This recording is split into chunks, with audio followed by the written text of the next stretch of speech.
Hey everybody, happy Sunday.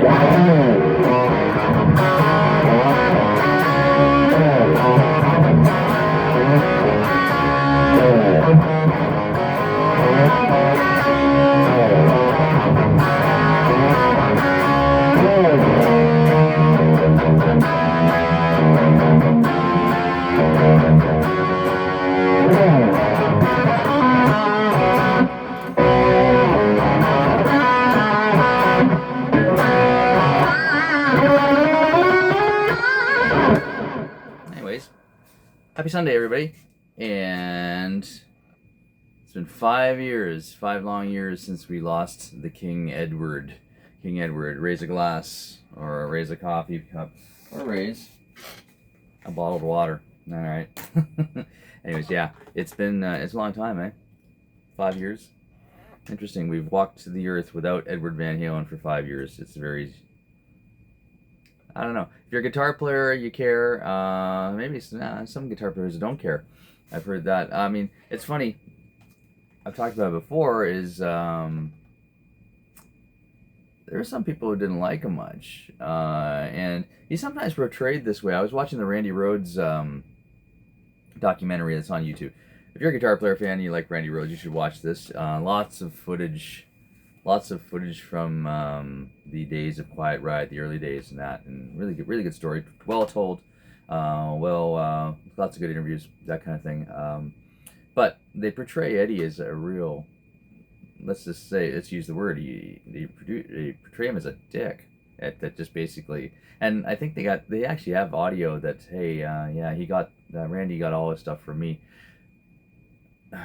I think Randy, in some interviews, Randy was a guitar teacher like myself, and he had to learn. Of course, Eddie was the big guitar player at the time in LA, and a lot of kids wanted to learn Eddie's licks. So guess what? Randy had to learn Eddie Van Halen's licks to teach them to kids. And there's actually some footage of him playing Van Halen stuff in that documentary. And then, yeah, as people get misquoted, Eddie quoted saying that, hey, he got a lot of stuff from me because he played like me, learned like this, but so Eddie got portrayed as kind of a knob in that documentary, and he said a lot of very egotistical things, but you can't deny the fact that the guy's a genius, and there's a lot more there's a lot more finesse to his playing than some people would like to describe or admit. Where am I going with this? I gotta take a sip of this because I was supposed to say cheers, happy Sunday. But what I was trying to say is,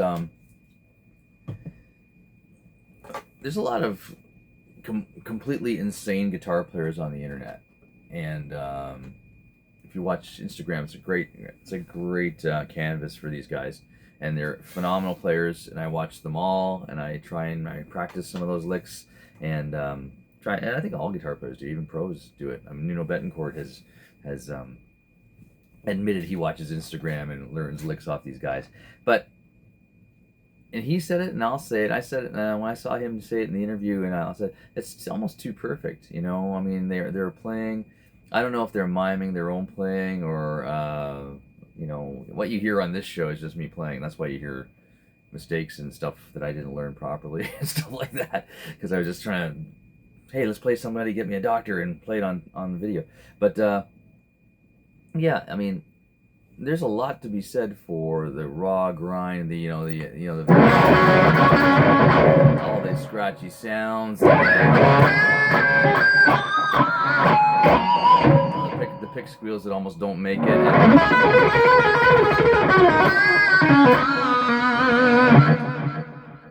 And it doesn't always have to be so perfect, but and that's kind of what I like about Satriani's a phenomenal player, but when he was doing his tribute show with Sammy Hagar last year, it was missing that haphazard, stuff that you thought, he was almost on the brink of making an error, and he didn't sound great, and something that didn't pull off right.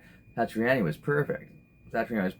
Eddie was not dead on perfect, but God, it was great to hear him play, and he never played anything the same twice. If you watch a lot of live videos, it's different. Meanwhile, we were learning this stuff note for note because we were just that obsessed. But then you see him play live, he's playing stuff different. It's like, okay, I guess we can learn from that. But anyways, cheers to Eddie Van Halen. I was sitting in my studio at just before 4 o'clock. My 4 o'clock students, or all of our 4 o'clock students at the school, were just about to pile in. My son Jacob was there. I think he was at the desk for a little bit. He was working and teaching, and then about a couple minutes before 4, he walked up to my room, opened the door, holding his phone in his hand, and said Eddie Van Halen just died. And now, my whole thing was, now I got to hold a guitar and teach a whole night of students, and that was tough stuff. Was he a surprise? To me, we knew he was sick and all this stuff was going on, and I knew it was coming. I didn't know it was coming that year, but I knew it was coming sometime when we would hear about it. Neil Peart was way more shocking because we didn't know anything about his illness. But when Eddie passed away, I was really sad. But then I thought to myself, hey, you know something? Here's a guy who didn't really take care of himself that well with the smoking and the drinking and all that, boozing and all that back in the day. But still really sad to see him go. And legacy left on. I don't know if you watched my show, but I think next 6 weeks I just did Van Halen back then. Go back and watch them all. Go scroll back on Facebook. But yeah, and I love the guy. I think I often say if he was around and I was ever to meet the guy in a musical era thing, I think we'd hit it off, because I kind of got a lot of his ideas about how to put guitars together. He kind of was on the same plane as me. I don't care about what it says on the headstock, as if you haven't noticed already. I'm not a Gibson Fender snob. I don't need $2,000 guitars to validate who I am, right? I mean, you play, you put them together, you screw, you see how many pictures do you see of Eddie just kind of with a Phillips head screwdriver, breaking, just hammering things into guitars and making them work and going out and playing them, holes in them, that kind of thing. Anything to get the sound out. And same with the amps and pedals and that. I had a bunch of people this week. Whenever I go play live, they look at my pedal board. And my office, as they call it, it's back there. There it is. But then you hear it all the time. That's what you hear when you hear my show and anytime I'm playing in this room and playing live. It's all through the pedal board. Any gig I'm doing. But people say, hey, you need, the comments start. You got room for another one? How do you fit it all on there? How do you do that? How do you do this? And why don't you just get a line 6 board? And then I play with people that say, hey, they got digital stuff now, and I go, yeah, they do, but who does it sound like? Does it sound like me? So words to wise out there, all you guys who use maybe a lot of modeling and that kind of thing, and just maybe you gotta put some kind of personal imprint on your guitar playing. Good or bad. Fall down, skin your knees a bit, get back up, and you'll get into something. All my guitars I play have Floyd Rose and Seymour Duncan JBs in the neck, and 1 volume control, and maybe some switching here and there, and that's Eddie. That's the way it sounds, and that's him. Cheers to him, and enough said about that. I do have something to say, though. I really do apologize for the sound of water in my basement, because I'm doing my show later, and now the Sunday laundry's happening right now. Happy Thanksgiving, by the way, to all our Canadian friends. And I have to apologize for the 300th show, because I kind of made it up to be something big coming up and going live and all this stuff. And what happened was that last weekend was an incredibly busy weekend with a few shows. I had to cancel a student recital, which had me sitting down and emailing a ton of people and closing off things and making sure people, canceling a hall that we had rented and all the red tape that goes with that, and the insurance and all that. And I had a rental truck ready to go, and I had to cancel that. So out of all that stuff that happened, I forgot to record my 300th show. That's just me. That's just the way it is here. It's just a busy world here, and I do apologize that I didn't put a lot more time and effort into it. I don't know. Maybe I'll revisit it on another landmark number, like 325 or something like that. I can do that. I don't know.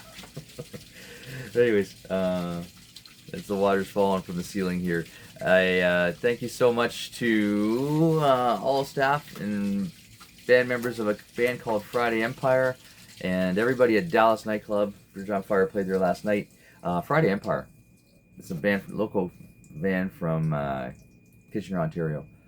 Incredible. These guys were nice. They were patiently waited. I found out later, and if any of the guys from the band are watching this, I found out later that the sound man that was setting us up was called from his Thanksgiving dinner, and raced across town. Had no idea he was playing. He was doing sound for us. Ran into a mess of cables everywhere. He just put it together as quickly as he could, and he still did it right. So I know why he was taking his time.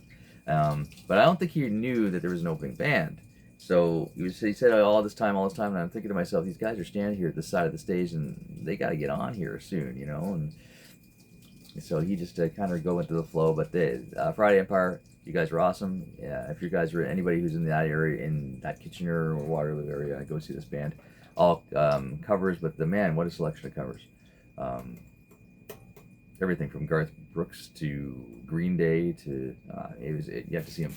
Anyways, yeah, thanks for that. Next weekend, I'm sadly saying goodbye to a band member, Mr. Chris Tondro. In the band Keep the Faith. The writing was on the wall.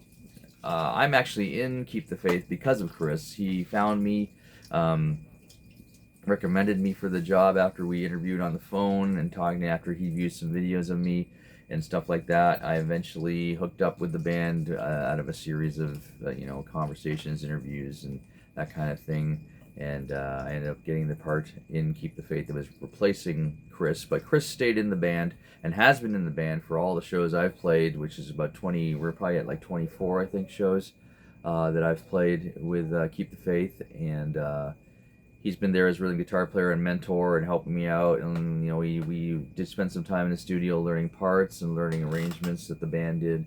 And I am so thankful that I had him. Chris, you're amazing. Good luck to you and your wife Jackie in Nova Scotia. That's where they're moving away from Ontario, and they're both retired now. They retired this year, and basically you'll be sadly missed as the second guitar in Keep the Faith as we plow along without you. And just gotta say, anybody who loves the band, come on out to Port Dover next weekend. It's an afternoon show on Sunday, Sunday, October 19th. I don't even know what month it is. It will be Chris's last show. It'll be a special event for all of us. It's gonna be sad. He's gonna be playing a lot more lead guitar in this show.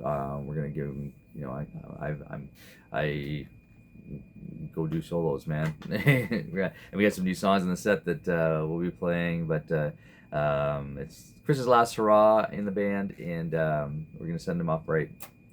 And yeah, because the next show he's leaving, and the next show is not till November 29th. So he'll be gone on sadly.